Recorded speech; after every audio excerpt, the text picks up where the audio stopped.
Tu fidelidad es grande, tu fidelidad incomparable es. Nadie como tú, bendito Dios, grande es tu fidelidad. Tu fidelidad es grande, tu fidelidad incomparable es. Nadie como tú, bendito Dios, grande es tu fidelidad.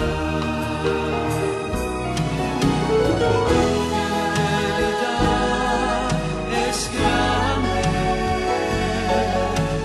tu fidelidad incomparable es.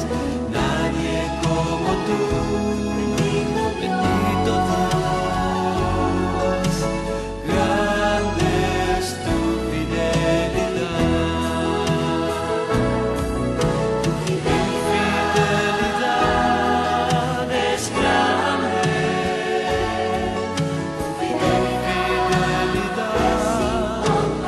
incomparable es. Nadie como tú, bendito Dios, grande es tu fidelidad. Tu fidelidad es grande, tu fidelidad incomparable es.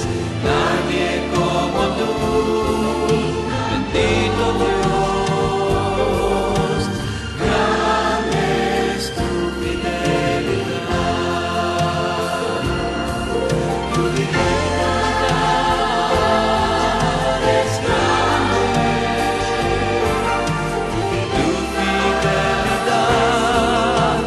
tu fidelidad incomparable es. Nadie como tú, bendito Dios, grande es tu fidelidad. Grande es tu fidelidad. Grande es tu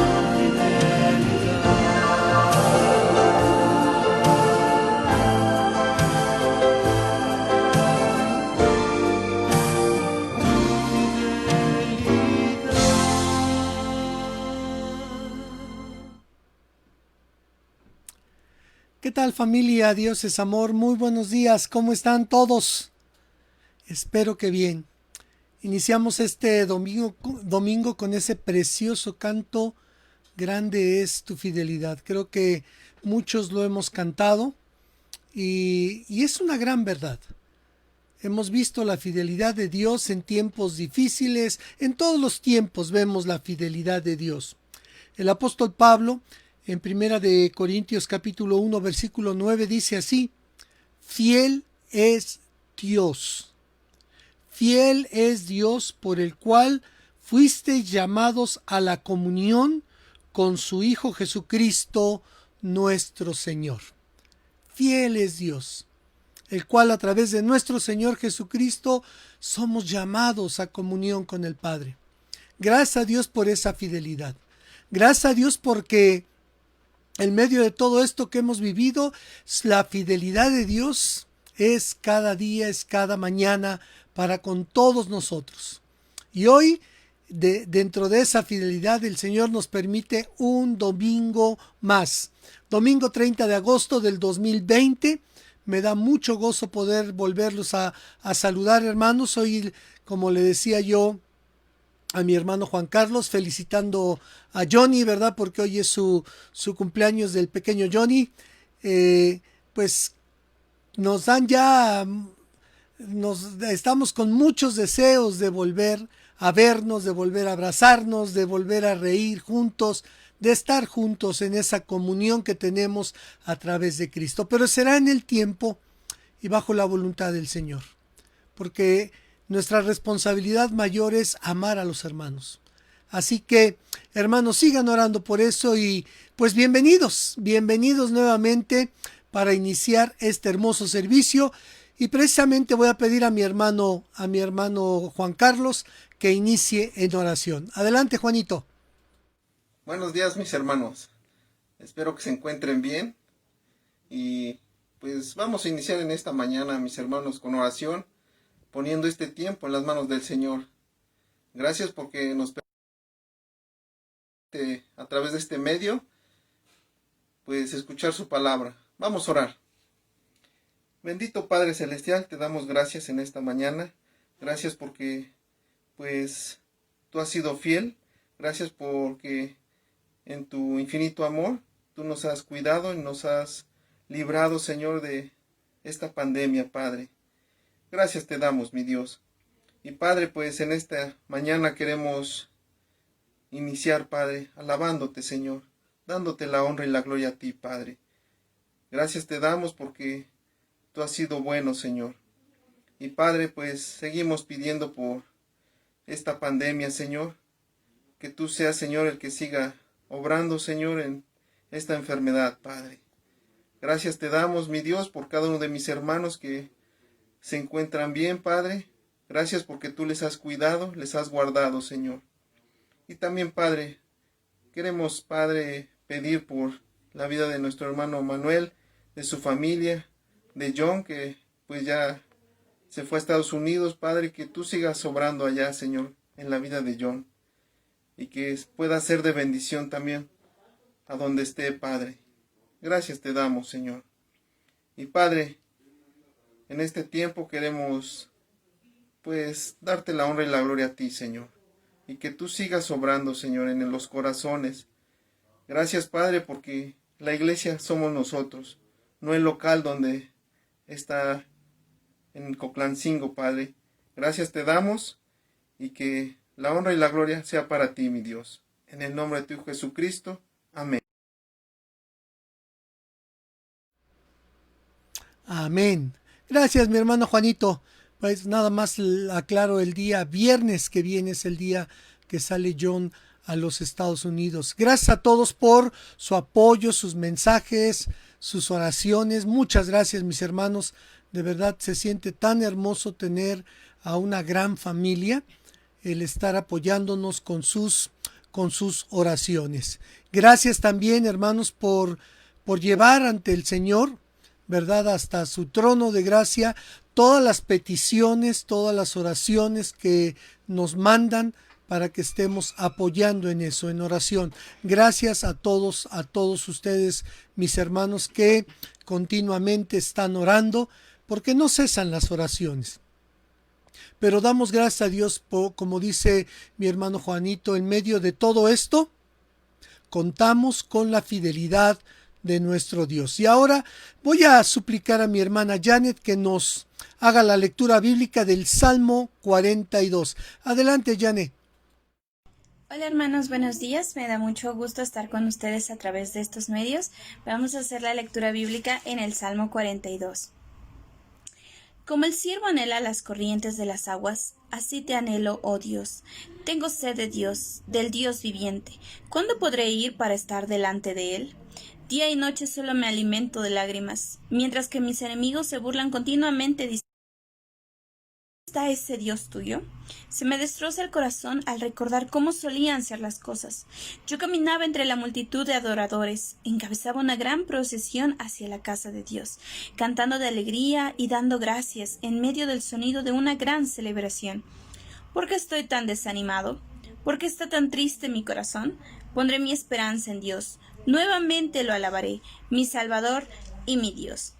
Ahora estoy profundamente desalentado, pero me acordaré de ti, aún desde el lejano monte Hermón, donde nace el Jordán, desde la tierra del monte Mizar.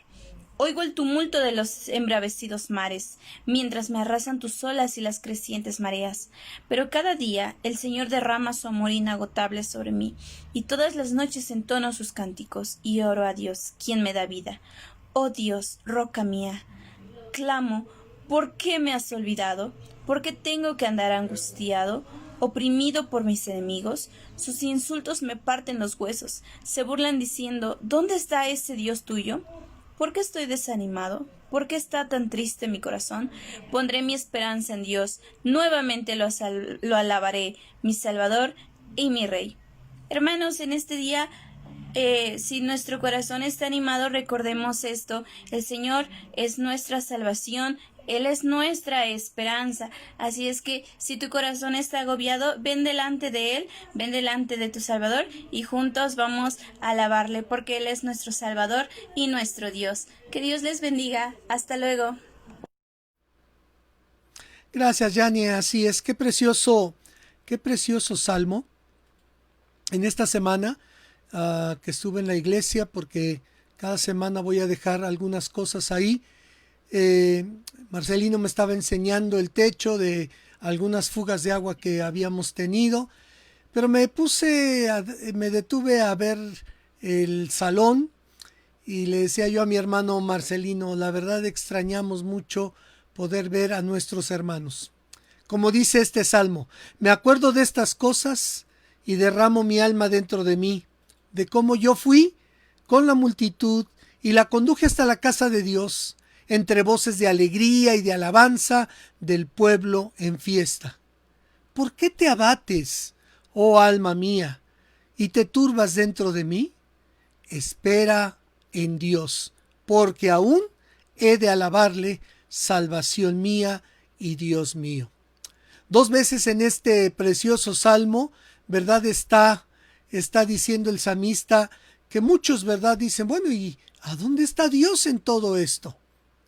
Si verdaderamente existiera un Dios, ¿por qué ha permitido tanta muerte, tanto dolor, tanto sufrimiento? Y sí llega a afectarnos ver todo esto, a desanimarnos tal vez, a añorar los tiempos en donde íbamos, pero que también eso nos hace recordar, verdaderamente íbamos con esa alegría, íbamos con ese deseo de alabar al Señor, con ese gozo de ver a nuestros hermanos, de gozarnos, de edificarnos unos a otros, o tal vez lo hacíamos por costumbre. Si el Señor nos permite, porque así dice el salmista, ¿verdad? Espera en Dios, porque aún he de alabarle. Si el Señor nos permite, lo volveremos a hacer. Y yo espero que ese tiempo sea con verdadera alegría, con verdadero gozo y ánimo de ir y alabar al Señor, de alabarlo, de glorificarlo, de edificarnos unos a otros. Y termina este precioso salmo diciendo, hermano, pase lo que pase, mi hermano, ¿por qué te abates, oh alma mía? ¿Y por qué te turbas dentro de mí? Espera a Dios, porque aún he de alabarle, salvación mía y Dios mío. Que nuestra esperanza y nuestra confianza esté puesta en nuestro Dios, que en su momento y en su tiempo Él nos permitirá hacerlo. Hemos estado hablando con el liderazgo de la iglesia sobre el tiempo. Yo sé que algunos me han mandado mensajes preguntando cuándo ya se va a iniciar. Créanme, buscamos el mejor tiempo con la única finalidad de amar y de cuidar a quienes el Señor nos ha permitido tener en la iglesia. Sentimos, hermanos, que todavía no es el tiempo. Sentimos que debemos esperar un poco de tiempo más. Y yo les animo, mis hermanos, a que pongan en manos de Dios esto, que el Señor nos permita en su tiempo volvernos a reunir y volvernos a ver, pero créanme que todo esto lo hacemos no por el temor, sino por el amor, por el cuidado hacia los demás también, y cuidarnos nosotros mismos. Así que, mis hermanos, sigan orando por esto, sigan pidiendo a Dios. Ojalá ya se dan cuenta que el 1 de septiembre 10 estados entran ya al color amarillo, Puebla todavía no. Entonces esperemos que el Señor nos dé esta oportunidad y que no nos abata esto. El Señor nos va a dar la oportunidad de volver a alabarle, volver a glorificarle, como dice este precioso salmo. Gracias a Dios por su palabra. Pues ahora vamos a alabar al Señor con este hermoso canto, el himno número 94, por la mañana yo dirijo mi alabanza. Gracias a la familia Sánchez por apoyarnos con la grabación. Así que adelante, mis hermanos, alabemos al Señor con este hermoso himno. Por la mañana yo dirijo mi alabanza a Dios que ha sido y es mi única esperanza. Por la mañana yo le invoco con el alma y le suplico que me dé su dulce calma. Él nos escucha pues nos ama tanto y nos alivia de cualquier quebranto. Nos da su mano poderosa y fuerte para librarnos de la misma muerte. Cuando la noche se aproxima tenebrosa, en elevarle en oración mi alma goza. Siento su paz inagotable, dulce y grata, porque temores, ansiedad, Cristo los mata. También elevo mi cantar al cielo, cuando la tierra baja negro velo. El sol se oculta pero queda Cristo, al que mis ojos en el sueño han visto. Brilla su nombre bienhechora mientras duermo, pone su mano sobre mí si estoy enfermo. Me fortalece, me alienta con el sueño, pues es mi Dios, mi Redentor y Él es mi dueño. Al despertar por la mañana siento que Dios invade mi alma y pensamiento. Veo a Jesús mi Redentor amado, por mi pecado en una cruz clavado. Veo la sangre de sus manos que ha brotado, veo la sangre borbotando en un costado. Una corona con espinas en su frente, la multitud escarneciéndole insolente. Pero qué dicha cuando al cielo sube, lleno de gloria y majestuosa nube. Pero qué dicha cuando al cielo sube, lleno de gloria y majestuosa nube. Qué precioso himno, ¿no? En todo nos recuerda lo que el Señor ha hecho por nosotros. Un hermoso himno escrito en 1954 por este hermano que escribió muchos himnos más, guatemalteco Alfredo Colom. Gracias a Dios por estos preciosos himnos donde nos dan la confianza. Nos dan la confianza que cuando el Señor nos permite un día más de vida, debemos de agradecerle. Debemos de venir y darle gracias a Él por su misericordia, porque nos permite un día más de vida. Así que gracias a Dios porque tenemos sustento, tenemos un techo, tenemos una familia, estamos con la gente que amamos, intercedemos por aquellos que amamos también y apoyamos en oración a todos los que nos han pedido. Qué hermoso privilegio tenemos, hermanos, y seguimos bendiciendo a quien más lo necesita. Gracias a Dios por ello. Y como decía mi hermano Juanito, y como lo decimos cada domingo, ya 5 meses después. Sí, hermanos, el templo, el lugar, el edificio donde nos reunimos, por el momento está cerrado. Pero la iglesia no está cerrada. La iglesia sigue. ¿Se acuerda usted de ese precioso himno, ese canto? En las luchas y en las pruebas, la iglesia sigue caminando. Solo se detiene para predicar. Así que seguimos adelante. Pues ahora vamos a continuar con ese precioso himno también, el himno número 142, Maravilloso es, porque tenemos un Dios maravilloso. Adelante, mis hermanos Sánchez, por favor.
Gracias a Dios por este hermoso himno también.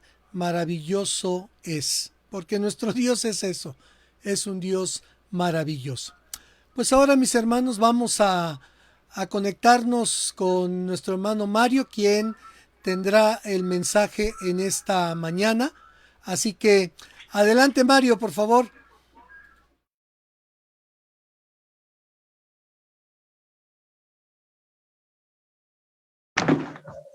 Ahí ya se metía.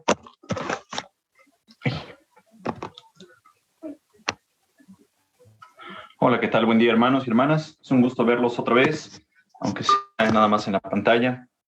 Espero que todo esté bien por allá en sus casas, con sus familias, que Dios les esté bendiciendo ricamente. Y pues bueno, vamos a empezar en este momento con una oración.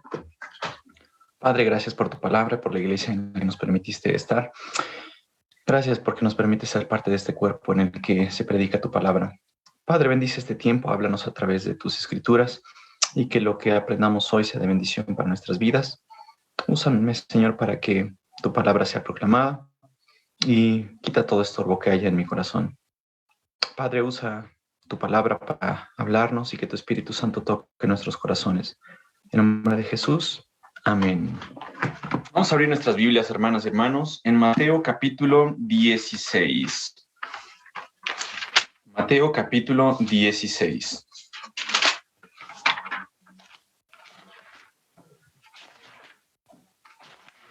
Vamos a leerlo porque en estas últimas fechas que ya algunas iglesias están regresando, algunas otras iglesias que han estado transmitiendo a través de Facebook, de Internet, pues uno se puede meter a ver sus páginas y puede estar viendo sermones, puede estar viendo servicios, puede estar viendo enseñanzas que dan esas iglesias y uno se puede ir con la finta de decir, ay, bueno, son buenas personas, son iglesias buenas, son de sana doctrina, son personas que enseñan la Biblia, son personas que tienen un nombre, son personas que pues jalan un montón de personas y pues mucha gente se va con la finta de eso. Apenas fui a Tehuacán a operar y allá tengo unos pacientes que son cristianos, pero esos pacientes me decían que su iglesia aquí, bautista, tenía como líderes a Cash Luna, su esposa, la verdad ni me acuerdo cómo se llama. Dentro de mí nomás pienso, pura basura son esos líderes. Esas personas no proclaman la palabra de Dios, proclaman pura tontería que se les ocurre, pero la gente lo sigue y tienen muchas iglesias. Y en esas iglesias mucha gente los está siguiendo. Muchas personas están creyendo las mentiras que dicen esas personas como Cash Luna, como Joel Osteen, incluso algunas otras personas que habíamos pensado que siempre habían estado fieles a la palabra de Dios, se han desviado por un camino que pues no es bíblico. Y lo que nos preocuparía a nosotros como cristianos es decir, bueno, ¿cómo yo voy a saber cuáles son las marcas de una verdadera iglesia? ¿Cómo puedo yo distinguir si la iglesia en la que estoy está bien? Si estoy viendo unos servicios por YouTube y esas personas están diciendo cosas correctas o están diciendo cosas incorrectas. Pues bueno, vamos a hablar un poquito sobre eso. ¿Cuáles son las marcas de una verdadera iglesia? Una iglesia cristiana, una verdadera iglesia conforme lo que menciona las Escrituras. Y ustedes quizás estén preguntando, ¿por qué Mario decide irse a Mateo, cuando en Mateo todavía no estaba instituida la iglesia? La iglesia empieza en Pentecostés, cuando viene el Espíritu Santo, en Hechos 2. Pero Jesús habla sobre su iglesia. De hecho, Mateo es el único evangelio que menciona la palabra iglesia en sus capítulos. Y entonces vamos a abrir nuestras Biblias en Mateo capítulo 16, versículos 13 en adelante. Un poquito del contexto es que el capítulo empieza con los fariseos y los saduceos, que eran archienemigos. Vieron otro enemigo en común, a Jesús, y entonces decidieron unirse ellos, decidieron unir fuerzas para irse contra Jesús. Entonces ellos les piden a Jesús, le dicen, Jesús, danos una señal del cielo, dinos si de verdad tú eres el Mesías, aquel que ha enviado Dios, muéstralo a través de un milagro. Pero Jesús les dice, yo no les voy a dar ninguna señal, ustedes dicen que saben interpretar el tiempo con sus patrañas, entonces pues así deberían hacerlo en el ámbito espiritual, pero no lo hacen. Después Jesús se sube con sus discípulos a un barco y les comenta que les dice que se guarden de la levadura de los fariseos. Entonces, los fariseos, la enseñanza que tenían mucho lugar para la hipocresía. Es decir, ellos en su enseñanza daban lugar a una doble vida, daban lugar a enseñanzas que eran falsas y muchas personas se iban tras de eso. Entonces Jesús se acerca a los discípulos en el versículo 13 en adelante y les hace algunas preguntas. Versículo 13 dice, cuando llegó a la región de Cesarea de Filipo, Jesús le preguntó a sus discípulos, ¿quién dice la gente que es el Hijo del Hombre? Le respondieron, unos dicen que es Juan el Bautista, otros que Elías y otros que Jeremías o uno de los profetas. Es decir, Jesús se acerca con los discípulos después de haber platicado con ellos, diciéndoles que los fariseos, o sea, los líderes religiosos, eran una sarta de mentirosos. Solamente ellos decían pura hipocresía. Entonces Jesús les pregunta a su grupo de discípulos, les dice, ¿y ustedes qué han escuchado que las demás personas dicen que yo soy? Entonces dicen, bueno, pues unos dicen que tú eres Moisés, otros que Elías, otros que eres Jeremías, que un profeta, y empiezan a decir varios nombres pensando en lo que la gente había dicho acerca de Jesús. La gente de ese tiempo estaba esperando a que viniera su Mesías, estaba esperando que viniera el gran profeta que Dios dijo que iba a venir. Entonces, los que están aquí respondiendo, los discípulos dicen, pues quizá algunos dicen que eres Juan el Bautista, otros Elías, Jeremías o uno de los profetas. No sabemos quién eres porque pues, las demás personas nada más dicen quién puede ser. Pero Jesús les hace una pregunta importante. Jesús le dice en el versículo 15, ¿y ustedes quién dicen que soy yo?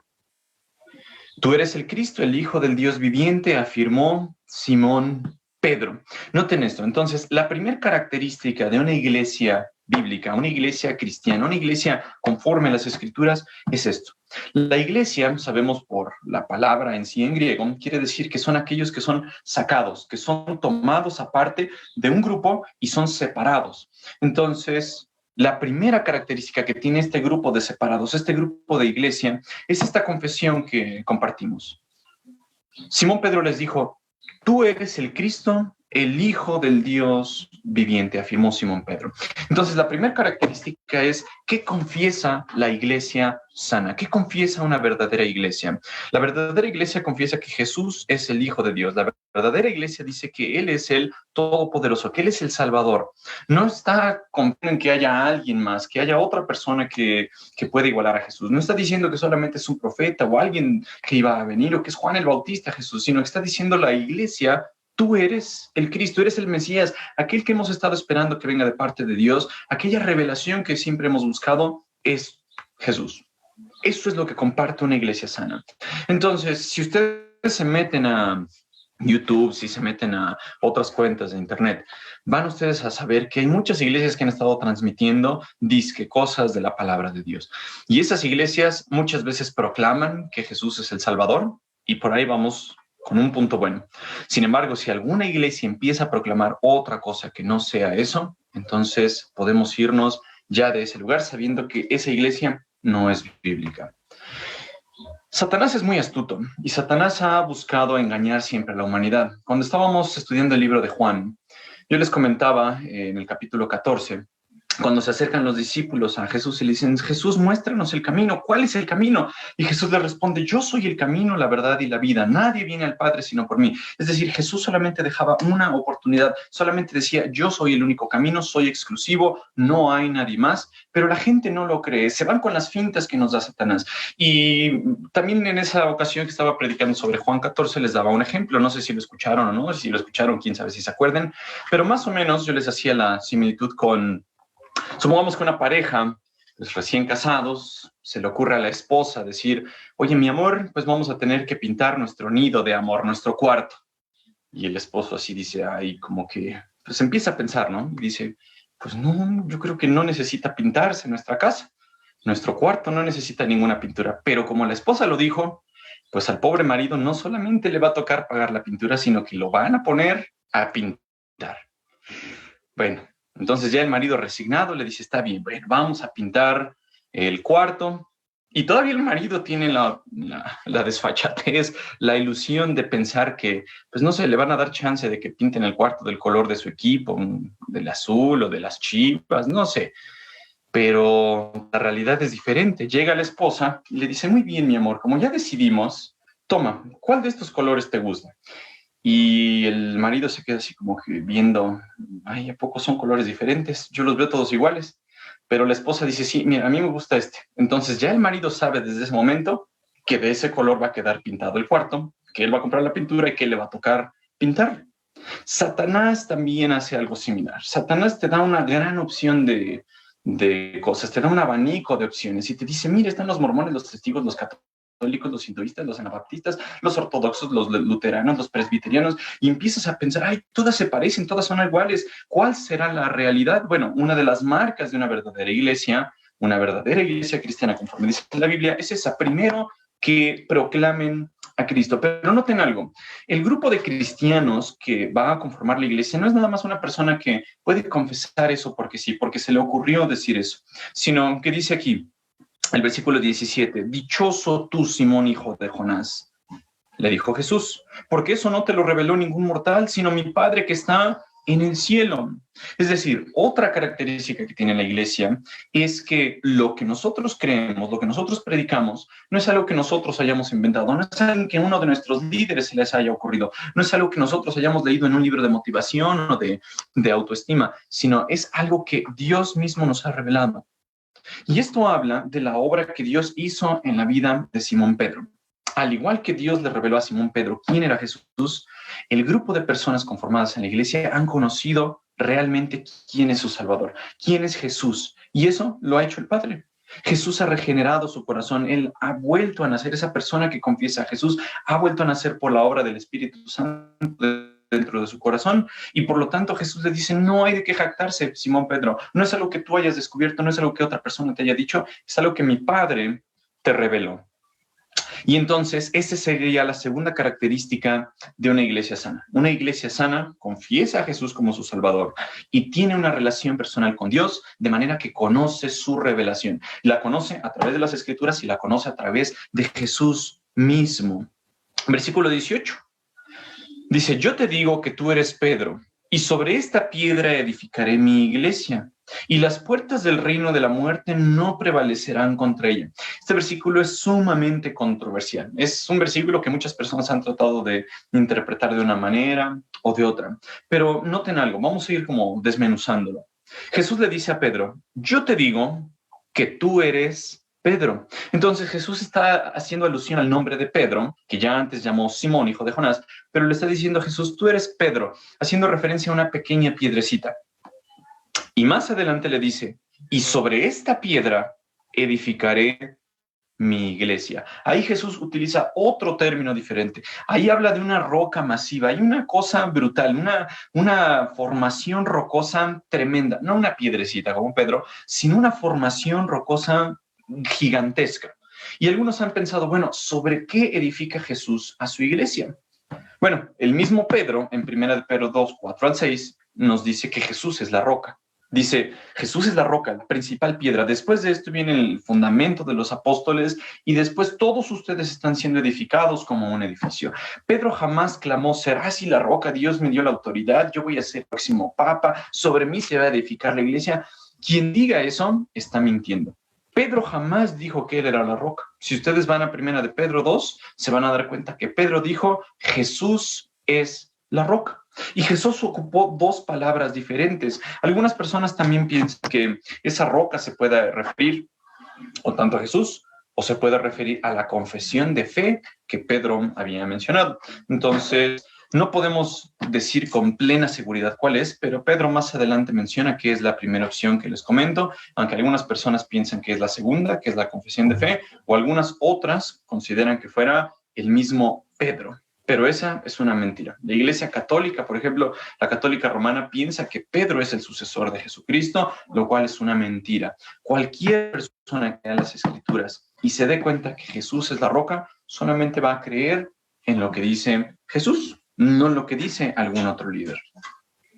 Y dice algo también importante sobre la iglesia. Dice, y las puertas del reino de la muerte no prevalecerán contra ella.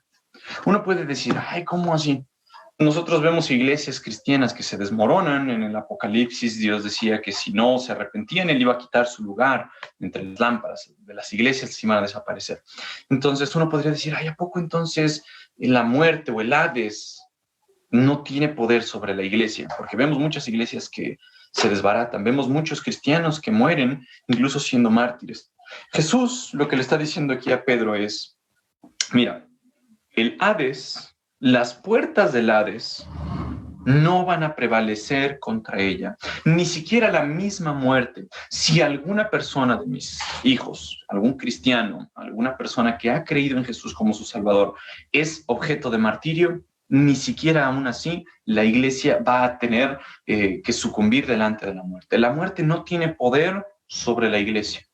Y eso es algo que también nos ha de hacer pensar, porque en estos tiempos difíciles podemos quizá pensar que alguna iglesia podría cerrar.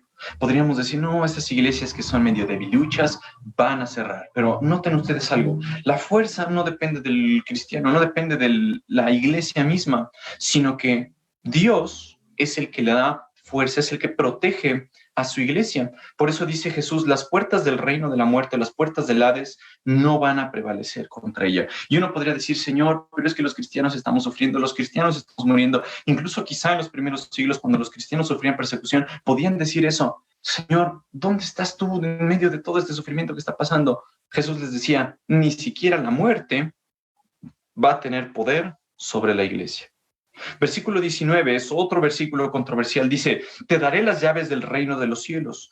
Todo lo que ates en la tierra quedará atado en el cielo, y todo lo que desates en la tierra quedará desatado en el cielo. Algunas personas interpretan este pasaje todo mal.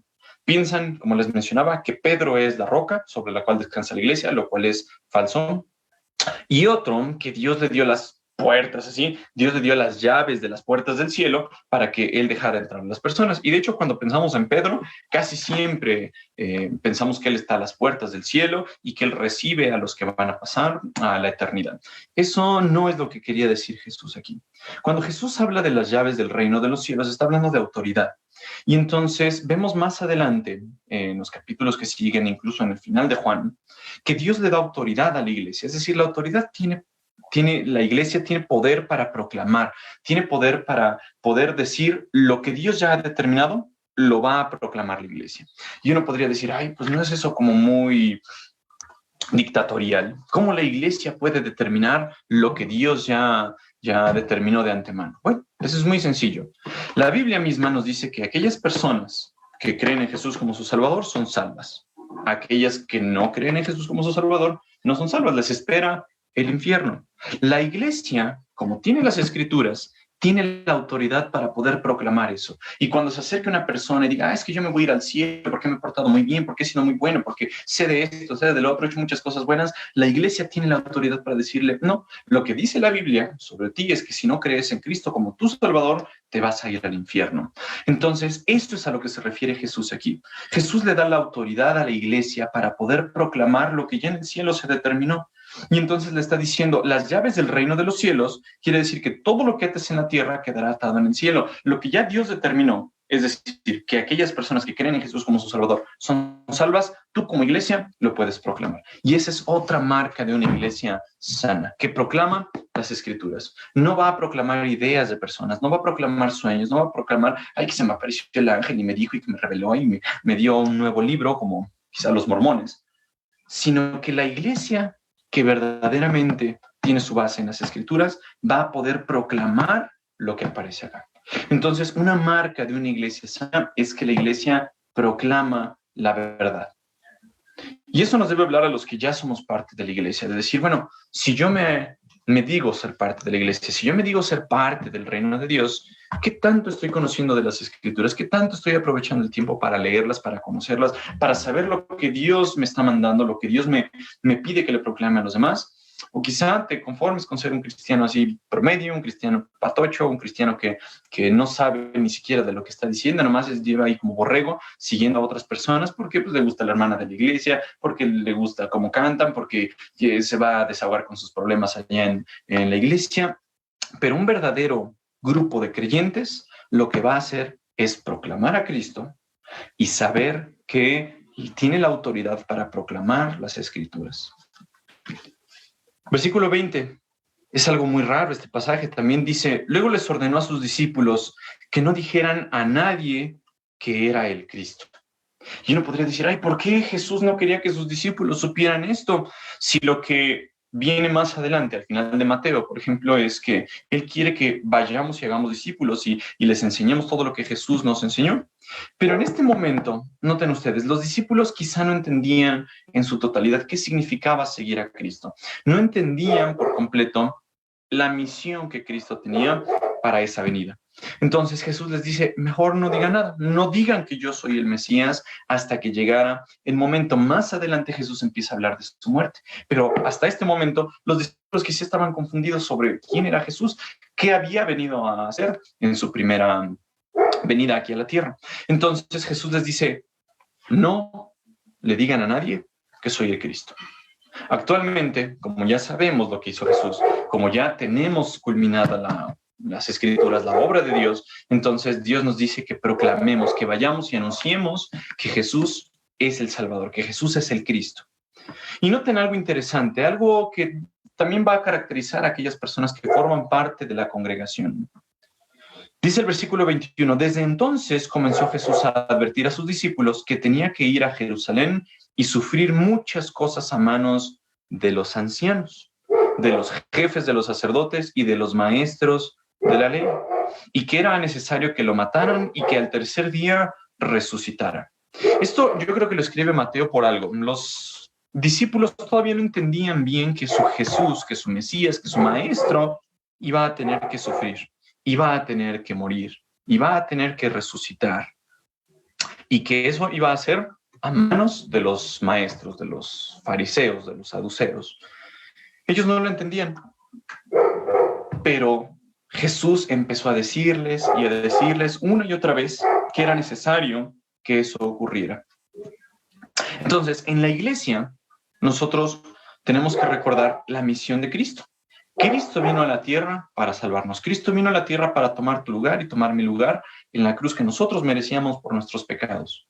Y si todavía tú no has puesto tu fe en Jesús, si todavía no eres parte de la iglesia, no te estoy invitando a que seas parte de un grupo de locos que nomás cantan así y que aplauden como simios. No, yo te estoy invitando a que tú pongas tu fe en Cristo Jesús. Porque aquí Jesús nos dice, Él tenía que morir y sufrir muchas cosas, pero eso lo hizo por amor por ti y por amor por mí. Cuando Jesús dijo esto, Jesús dijo que tenía que morir, que tenía que sufrir. Nos dice el versículo 22, Pedro lo llevó aparte y comenzó a reprenderlo. Y le dijo, de ninguna manera, Señor, esto no te sucederá jamás. Es decir, Simón Pedro había platicado apenas con Jesús y Jesús le dijo, muy bien, acabas de decir que yo soy el Cristo, el Hijo de Dios, y esto es por revelación de mi Padre. Unos instantes después, Pedro le dice, no, Señor, que esto no te suceda jamás. Versículo 23 dice, Jesús se volvió y le dijo a Pedro, aléjate de mí, Satanás. Quieres hacerme tropezar y no piensas en las cosas de Dios, sino en las de los hombres. Noten algo esto bien importante. John MacArthur, cuando habla sobre esto, menciona que pues Jesús reprende a Pedro de manera contundente e incluso le dice Satanás. No porque Pedro fuera Satanás, sino porque esa es la mentalidad de Satanás. Pero algo importante que debemos recordar es que de la misma iglesia va a sufrir oposición, va a surgir oposición. De las mismas personas que están en el grupo de la iglesia, algunas personas se van a oponer a la obra de Dios y eso es por influencia de Satanás. Entonces uno puede decir, ya después de la cuarentena me espero reunir en la iglesia, espero que se abran las puertas, espero acudir, ser fiel con mis hermanos, pero quizá encuentren alguna persona que se opone a la obra de Dios. Créanme, eso ocurre. En el mismo grupo de discípulos que tenía Jesús, aquel que lo había confesado como el Mesías hacía unos minutos, ahora le dice que no haga lo que había venido a hacer. Pedro no entendía completamente, pero Jesús lo reprendió y Jesús le dijo, no piensas en las cosas de Dios, sino en las cosas de los hombres. Y Jesús le da la última característica a los discípulos. Les dijo Jesús a los discípulos, si alguien quiere ser mi discípulo, tiene que negarse a sí mismo, tomar su cruz y seguirme. Esta es la última característica que este pasaje nos menciona sobre la iglesia. Primero mencionábamos, la iglesia sana, la iglesia real de Jesús, lo proclama a Él como su Salvador. Tiene autoridad para proclamar lo que mencionan las Escrituras. Tiene el respaldo de Dios de saber que ni siquiera la muerte va a poder vencerla. Tiene también la oposición de Satanás, la verdadera iglesia. Pero algo que debe caracterizar a los cristianos, a los hijos de Dios, se los dice aquí Jesús. Si alguien quiere ser mi discípulo, es decir, mi seguidor, si alguien quiere seguir mis pisadas, tiene que negarse a sí mismo, tomar su cruz y seguirme. Y uno podría decir, ay, como que eso no suena mucho a lo que he visto en internet, porque si yo me meto a ver iglesias como la de Joel Osteen, él dice que me va a ir bien, que voy a ser hijo del rey y que entonces Dios me va a bendecir y que quiero mi mejor vida ahora y que ahora voy a dejar de sufrir, que ya no me voy a enfermar, que mis problemas se van a eliminar, que mi matrimonio va a funcionar bien, que mis hijos ya no me van a gritar, que ya no van a ser rebeldes, que se van a salir del alcohol y las drogas. Eso no dice las escrituras. Eso dicen personas tontas que inventan puras barrabasadas. Aquí lo que Jesús les está diciendo es, ¿quieres ser mi discípulo? ¿Quieres ser cristiano? ¿Quieres pertenecer a la iglesia real? Entonces, niégate, toma tu cruz y sígueme. Eso es lo que tienes que hacer como cristiano. Y entonces ustedes decían, ay, pues como que ya no suena tan bonito. Primero sí suena bonito que tenemos una comunión con Dios, tenemos revelación de parte de Dios, que conocemos al verdadero Mesías. Pero eso de que va a haber oposición por parte de Satanás y de que yo me tenga que negar y seguir a Jesús y tomar mi cruz, ya no suena tan bonito. Pero Jesús está diciendo aquí que es una característica de un seguidor suyo. Tome su cruz y sígame. El que quiera ganar su vida la perderá, pero el que pierda su vida por mi causa la encontrará. Versículo 27 dice, porque el Hijo del Hombre ha de venir en la gloria de su Padre con sus ángeles, y entonces recompensará a cada persona según lo que haya hecho. Es decir, nosotros como cristianos conocemos al verdadero Mesías, conocemos a Jesús, pero eso significa a veces sacrificio, significa sufrimiento. No significa tu mejor vida ahora, no significa que vas a estar en tranquilidad todo el tiempo, que no vas a tener problemas o que los problemas que ya tienes se van a arreglar. Eso no significa. Significa que te vas a negar. Y Jesús te dice, ¿de qué te sirve ganarte el mundo si tu alma se pierde? Si tú te niegas, en algún momento va a venir el Hijo de Dios, el Hijo del Hombre, y va a recompensar a cada uno según lo que haya hecho. Les aseguro que algunos de los que están aquí presentes no sufrirán una muerte sin antes haber visto al Hijo del Hombre llegar en su reino. Eso hace referencia a lo que ocurre después en el capítulo 17, cuando Jesús se muestra transfigurado delante de sus discípulos. Pero a lo que voy es, ¿qué podemos sacar nosotros de esto?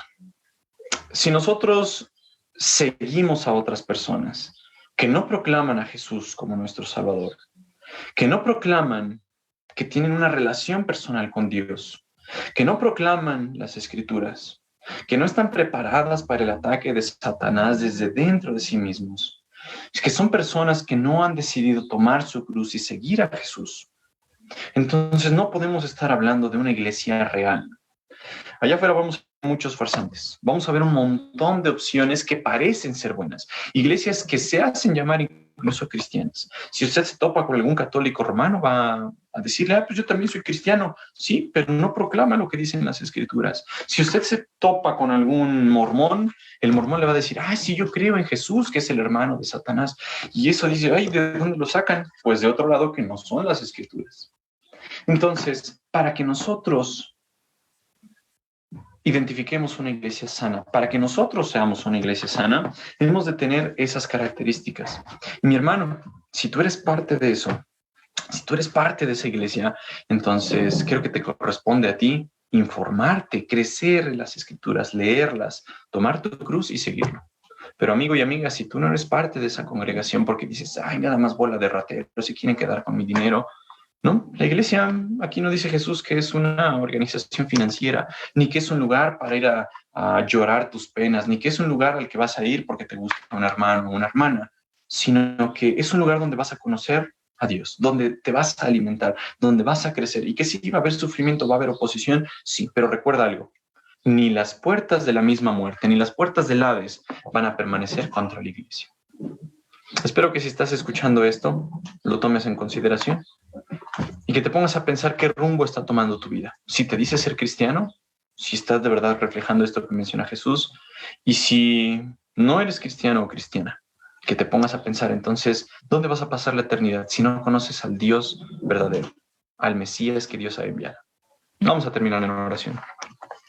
Damos gracias, Señor, por tu palabra y porque nos hablas a través de ella. Permítenos, Señor, ser fieles. Permítenos estar dispuestos a seguirte a pesar de lo que cueste, y que las otras personas de afuera, puedan saber que en Dios es amor se predica tu palabra, que en Dios es amor estamos seguros que pueden venir dificultades y puede venir enfermedad y puede venir incluso la muerte, pero eso no tiene poder sobre tu iglesia. Sabemos que también puede haber ataques de Satanás desde el interior, pero sabemos que también eso tampoco tiene poder sobre tu iglesia. Padre, te damos gracias por tu palabra y gracias porque tú nos dices que en algún momento nos recompensarás. Esperamos en ese momento, Padre. En nombre de Jesús te damos gracias. Amén. Que Dios les bendiga. Gracias, Mario. Muchísimas gracias por esta magnífico mensaje. En verdad, cuánto cuidado debemos tener en lo que vemos. En esta semana estaba yo enviando algunos, uno de esas predicaciones de a ver, ya saben que ahora todo mundo le han puesto el título de apóstol, y este apóstol Maldonado, hablando sobre la cobertura de los pastores, que los pastores que no tienen su cobertura han muerto centenares. Los pastores que tienen su cobertura siguen bendecidos. ¿De dónde sacan eso? Como dice Mario, ¿de dónde sacan eso? De hecho, este mismo hombre predica que el pecado en el huerto del Edén no fue la rebeldía de Adán sobre desobedecer a Dios, sino el no haber dado el diezmo. Imagínense nada más. Y tanta gente que se traga todo esto. Así que, mis hermanos, estamos en un tiempo muy difícil también en cuanto a la enseñanza, a donde el Señor Jesucristo decía, ¿verdad? Muchos vendrán en mi nombre, muchos dirán, yo soy el Cristo, yo tengo la verdad. Y a muchos se engañarán. Y la gran mayoría de esas personas engañadas son las que buscan el cielo en la tierra. Son las que buscan, ¿verdad?, no sufrir, no pasar por necesidad, no pasar por enfermedad. Así que hay que tener cuidado porque eso no lo enseña la Escritura. Y gracias a Dios, me estaba diciendo Ruda hace rato, directo, ¿verdad? No, o sea, lo que tiene que decir lo dice, le digo, así debe de ser. Tiene que decir lo que se tiene que decir porque la Escritura lo dice. Y debemos de estar, hermanos, muy atentos. Y debemos de sumergirnos a las Escrituras para que cuando venga alguien, filtremos su enseñanza a través de las Escrituras. Gracias a Dios, muchas gracias de veras a Dios por su palabra. Porque es viva, es eficaz, penetra en nuestros corazones, en nuestras mentes, y de verdad agradecemos a Dios que podemos enseñar y podemos proclamar y hablar de esta verdad, que obviamente muchas congregaciones van a estar en desacuerdo con eso. ¿Por qué? Porque ponen más énfasis en que todo está bien, en que tú te debes de sentir bien, en que tú debes de tenerlo todo, en que tú no debes de sufrir, y se centra en el tú. Y la Escritura nos enseña eso. Así que gracias a Dios en este día por su palabra. Ojalá, hermanos, hayamos aprendido algo. Toda esta enseñanza queda en el internet para que tú la puedas, ¿verdad?, pasar o enseñar o enviar a alguien, ¿verdad?, que tú conozcas, que pueda escuchar estos mensajes. Pues, hermanos, como les hemos venido diciendo, ¿verdad?, nuestro hijo John sale, Dios mediante, el próximo viernes. Pedimos sus oraciones por él, por todo lo que, ¿verdad?, tiene que preparar todavía para salir. Y pues aquí están unas palabras de parte de él para nuestra iglesia. Adelante, John. Mis hermanos, pues es un gusto saludarlos, aunque tenga que ser así como estos meses. Quiero mandarles a todos un abrazo, un saludo, mucho amor en Cristo, y decirles lo que ya habían platicado mis padres un par de veces. Este viernes estaré saliendo del país. He aceptado un trabajo en un pequeño instituto muy en el norte, cerca de mis tíos, en Los Carpintero, allí en Indiana, Estados Unidos, y estaré haciendo este trabajo probablemente algunos años, unos 2, 3, 4 años, enfocando en esta nueva oportunidad. Okay. Es una oportunidad de ir y tener un impacto de todas maneras en nuestra comunidad latina, con tantos jóvenes y jovencitas que tienen ese deseo de buscar otras oportunidades también para ellos y sus familias, pero a la misma vez pues nunca estaremos lejos de aquí, de Puebla, de casa, del hogar y de la iglesia hogar, que son todos ustedes y mi familia aquí. Hermanos, los quiero mucho, los quiero animar mucho a que sigamos trabajando juntos, encontrando la manera de ser esa luz para el mundo, esa luz entre tanta oscuridad que hemos tenido últimamente. Y qué bueno que tenemos la certeza de que esto no es la última vez que nos vamos a ver. Yo espero que tengamos la oportunidad de vernos otra vez todos juntos en el templo, pero si no aquí, habrá un templo mucho mayor y mucho más hermoso donde nos podremos abrazar y saludar de nuevo. Dios me los bendiga, Dios me los cuide y nos estamos viendo pronto. Gracias, John. Gracias por tus palabras. Y pues sabemos que el Señor, ¿verdad?, dirigirá tus pasos y que seguirá siendo de bendición, ¿verdad?, a donde el Señor te lleva. Y seguiremos orando por tu vida y por ese ministerio que también tú tienes en cuanto a la enseñanza, en la transmisión, ¿verdad?, a estos jóvenes hispanos allá en donde tú vas a estar. Pues hermanos, queremos agradecerles a todos ustedes su apoyo en sus oraciones, sus mensajes, de verdad son muy alentadores. Vemos su amor para con todos nosotros. Gracias, mis hermanos. Les recordamos que en esta semana, a las 12:15 de este día, 12:30 están las clases de sordos. A la 1 de la tarde está la clase de los jóvenes. El día miércoles a 6:45 de la tarde están las clases de la femenil. 8:15 de la noche están los varones, ¿verdad?, con su clase.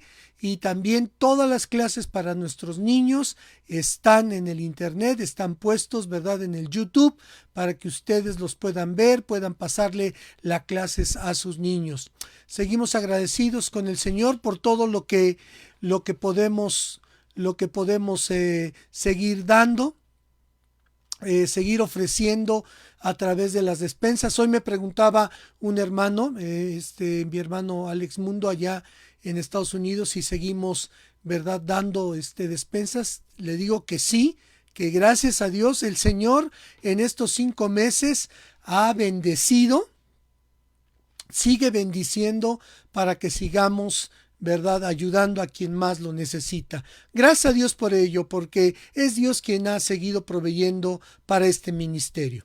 También para todo lo demás que la iglesia ha tenido, aunque está el edificio cerrado, la iglesia sigue teniendo y sigue cumpliendo, bendito sea Dios, con las responsabilidades que tenemos para con nuestros hermanos. Así que gracias a Dios, de verdad yo agradezco a Dios por su fidelidad, porque el Señor sigue bendiciendo, sigue proveyendo a través de todos ustedes. Y hermano, te invito, si te hace falta, si necesitas algo, con todo gusto, contáctanos. Será un gozo, un privilegio poderte bendecir. O si tú conoces a alguien que necesita de ese apoyo, en el nombre del Señor, adelante. Es para bendecir a quien lo necesite. No es específicamente para la iglesia. es para aquel que está teniendo necesidad y podamos así de esa manera bendecir en el nombre de nuestro Señor y Salvador Jesucristo. Pues me da gusto, hermanos, nuevamente haber estado con ustedes en este día. Me da gozo, ¿verdad?, que su palabra es viva, es eficaz, y me da gozo saber de muchos de ustedes que están bien. Gracias por mantenernos al tanto, ¿verdad?, de cómo están en su familia. Y hermanos, por sobre todas las cosas, gracias por mantener en oración a la iglesia, a los hermanos de la iglesia, a los familiares y a todas las peticiones que el Señor nos permite, que seamos un canal, ¿verdad?, de bendición, en venir hasta el trono de gracia con estas peticiones.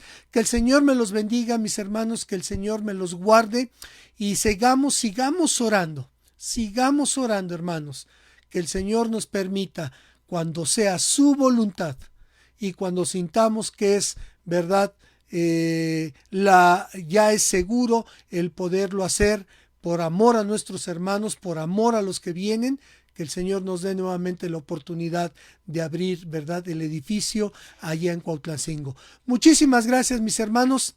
Que el Señor me los bendiga. Gracias.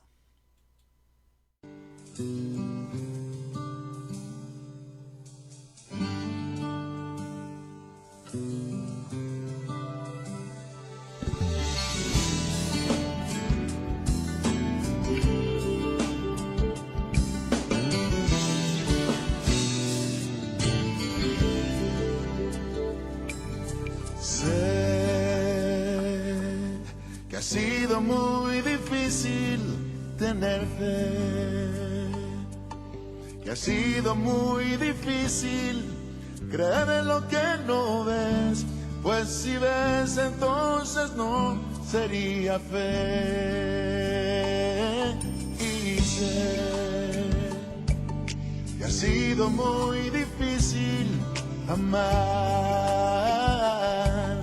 que ha sido muy difícil sentir que no amas ya, pues amar no es sentir, sino actuar.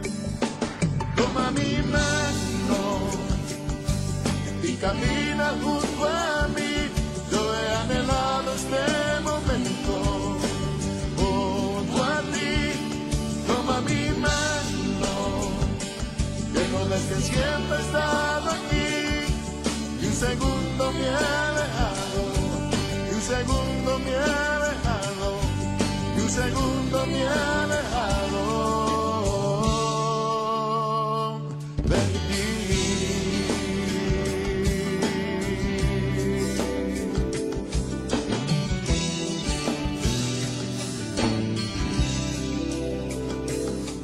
Y sé que cuesta mucho poder perdonar y desgarra tu alma, ir mucho más allá, pues aún mucho más allá me encontrarás. Y sé que no encuentras palabras por tu error, que las palabras sobran cuando habla tu corazón, pues en él yo veo tu disposición. Toma mi mano y camina junto a mí, yo he anhelado este momento junto a ti. Toma mi mano, que no ves que siempre he estado aquí. Un segundo me ha dejado, y un segundo me ha dejado, y un segundo me ha dejado.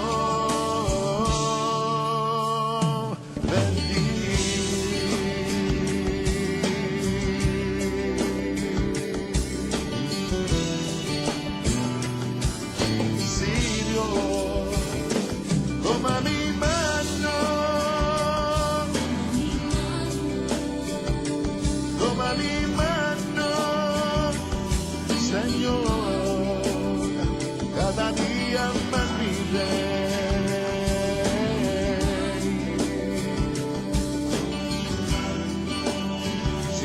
puedo vivir. Toma mi mano, Señor, camina junto a mí. Sé mi fuerza, Señor, sé mi gozo, mi rey, mi Dios. Oh, te necesito, Dios, te necesito, Rey, cada día más, mi Rey.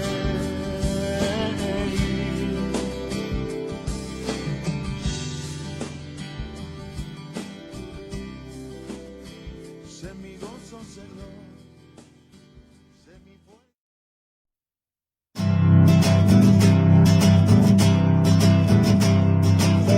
Feliz cumpleaños deseamos para ti, que Dios omnipotente te quiera bendecir.